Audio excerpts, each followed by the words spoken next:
according to CNN.com, 3 people charged in Twitter hack that hit Biden and Obama. And so this was kind of exactly what you would expect for hackers.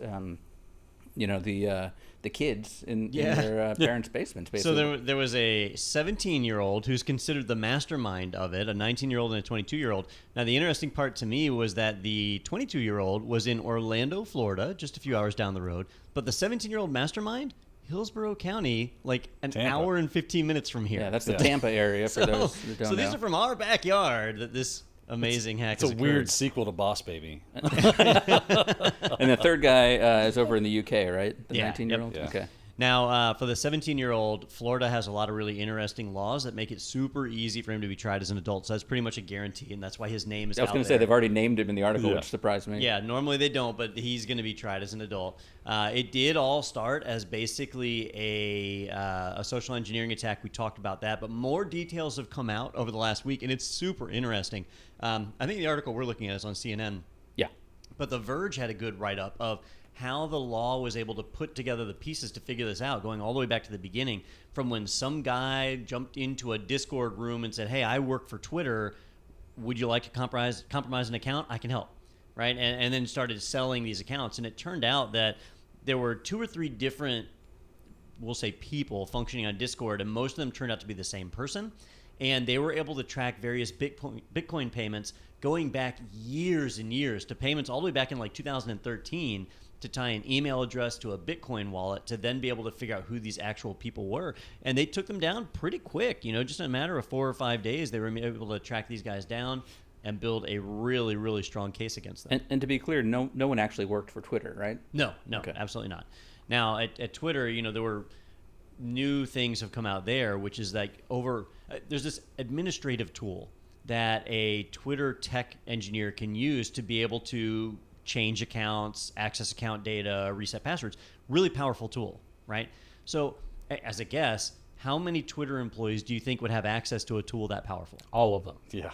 You took the words right out of my mouth. Well, 25. It wasn't all of them. It was 98%. The CEO doesn't have it, my bad. But it was over 1,000 Twitter employees had access to this tool. So that's 1,000 people that are potential targets for social engineering. So it's really just a matter of time before this happened.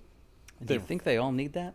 They were probably just sharing it. Hey, check out this tool I can use at Twitter. For some reason, all I can think of is the tool's name, The Power of Grayskull. So, it reminded me of like when you run a small business, when you're just getting started, when you have an IT department of 2 people, you're both domain admins. You both have root accounts, right?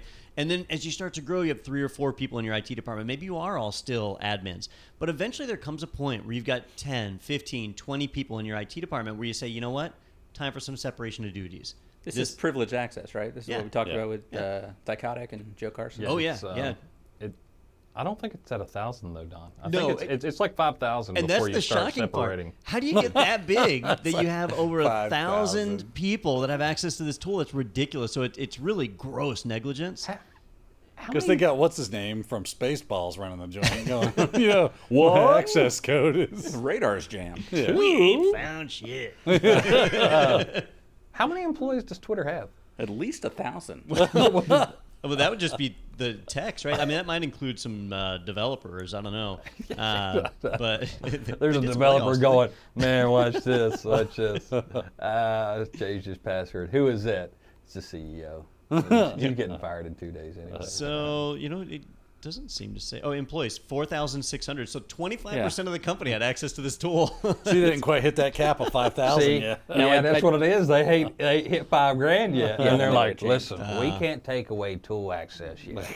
If they only made it a few more years. I did read that like to get to Trump's account though, there is a higher level of access because some people were saying, "Wow, why didn't they go after the highest?" There's like special protections but yeah, there's only a handful of people. There's only 500 people that have access to that account. Because still, like President Obama, Biden, like Bill Gates. I mean, those are the highest. Those aren't important. Elon Musk. Elon Musk was on that list. Yeah.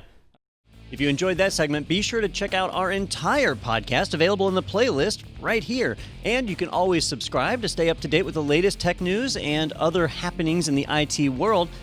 Be sure to tune in every Thursday for new episodes. I hope to see you there.